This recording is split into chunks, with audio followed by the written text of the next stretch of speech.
Chapter 12, The Second Generation, by Kathleen Russell. Me, Skylar, Luna, Katniss, and Peeta are sitting on the couch in the common room.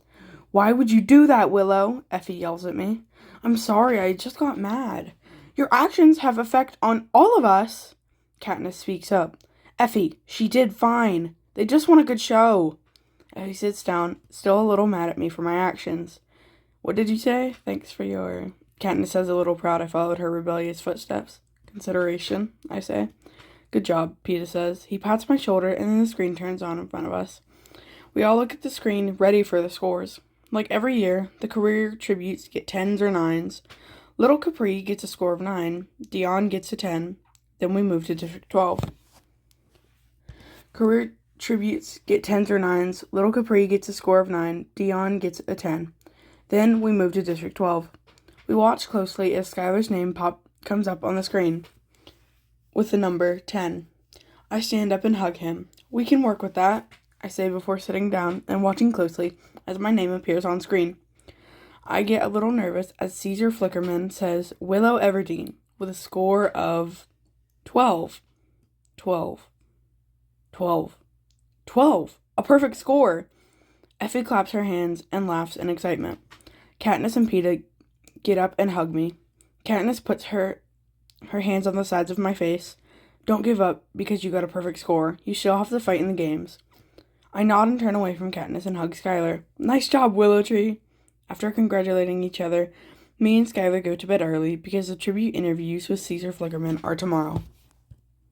Chapter 13.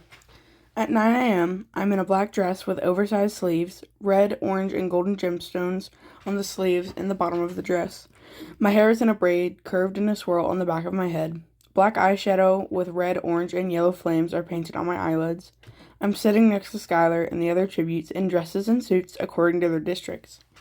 Caesar all asks them about how they feel about the games, their scores, and what they're good at. It gets a little boring for a while until it's Little Capri's turn. She walks on stage in a silk beige dress and grains sewn onto the bottom of it. Agriculture. Real original. If you only met Capri today, you would think she is a sweet young girl, scared for the arena, but I know she has skills that can improve her chances in the arena. Next up, Dion. He walks on stage in overalls and a tan shirt under it, farming boots, and dirt on the cuffs of the overalls. Obviously, it looks like he's been digging. He doesn't talk a lot, only answering with yep or no, or just not answering at all. Next up, me. I'm a little nervous, but I put on my best sponsor-winning smile and walk on stage with my hands in front of me. I immediately spot Luna, Katniss, Peeta, and Effie in the crowd. I sit next to Caesar and he begins with Willow Everdeen, daughter of the great Katniss Everdeen. I laugh fakely, but it passes for real. "Oh, don't flatter me, Caesar." "She's cheeky too, like mother, like daughter." He laughs and puts a hand on my arm.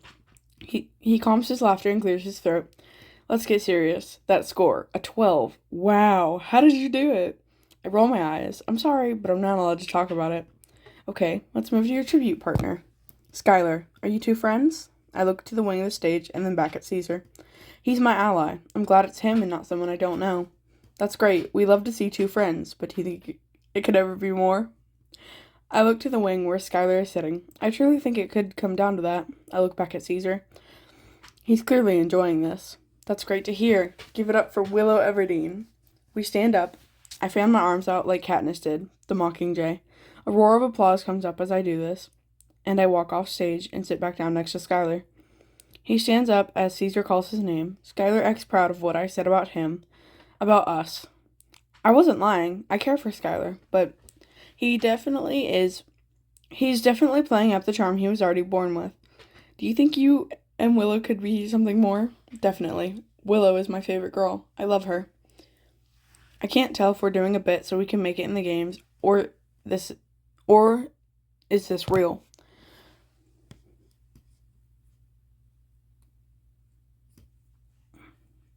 I can't tell if we're doing a bit so we can make it in the games, or is this real? Skylar answers a few more questions, and then he walks off stage. I stand up and hug him. We might have a chance now. You've always had a chance, Willow Tree. Chapter 14.